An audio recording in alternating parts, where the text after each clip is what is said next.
Well, hey, Redemption Gateway, we are diving into another daily dose today. So we're talking about the person of Jesus, and one of the things that when I look at the Gospels and when I read about Jesus, there's a characteristic in him that I notice probably more than anything else, and it has to do with how he loves people. And so when you see stories of Jesus, and a couple just as examples, one of the stories is John chapter 9, where Jesus is walking into Jerusalem with his disciples. They're having a conversation, and he comes upon a blind man who's sitting against the wall. Maybe you've heard the story. And the blind man's against the wall. He's begging for money. That's the only way he can make a living.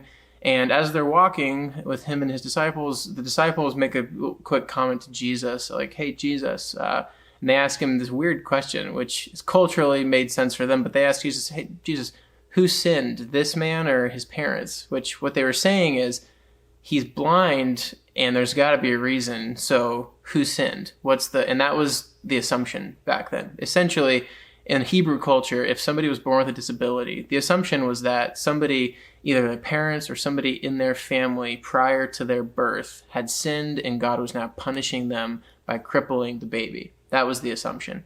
And so jacked up to begin with. But you notice that if you read the story in John 9, it's 1 through 7, and Jesus makes a very interesting point. He says neither.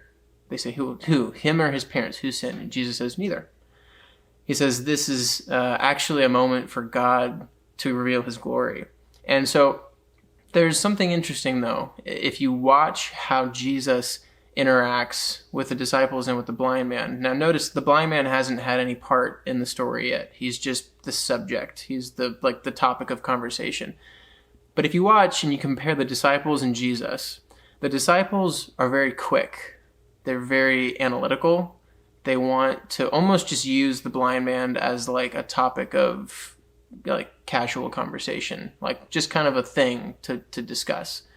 But Jesus doesn't really let them get away with it. So Jesus, he stops and said, and they're like, "Hey, like fun fact, what's going on there?" And Jesus is like, "Actually, God is going to be glorified in this." And so if you keep reading the story, Jesus gets down with the man, and Jesus actually ends up healing his eyes and giving him sight. And the whole story goes on. It's a really sassy, snarky story between this blind man and later on the Pharisees come in. But the whole thing that you notice is that Jesus doesn't just judge the man and move on and keep walking. He stops. And in this person of Jesus, there's a really great line, and Paul Miller kind of talks about how Jesus, he has sort of this three-part way that he approaches people. He looks at them, he has compassion on them, and then he helps them.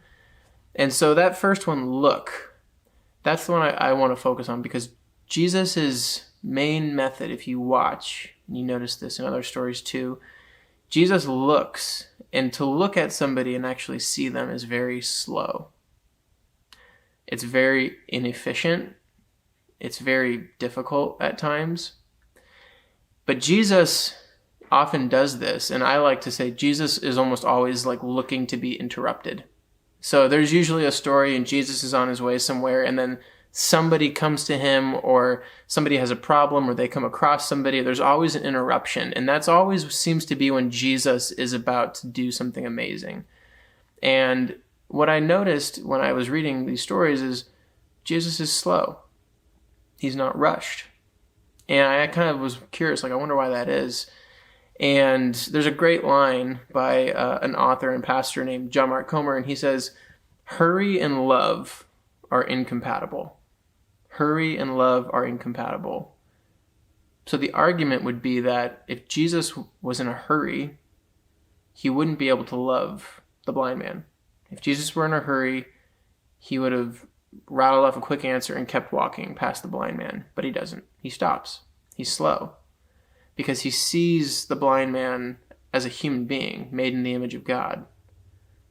And he looks and he feels for the man. And so that's something that I think as in our culture we're very bad at. I know I am.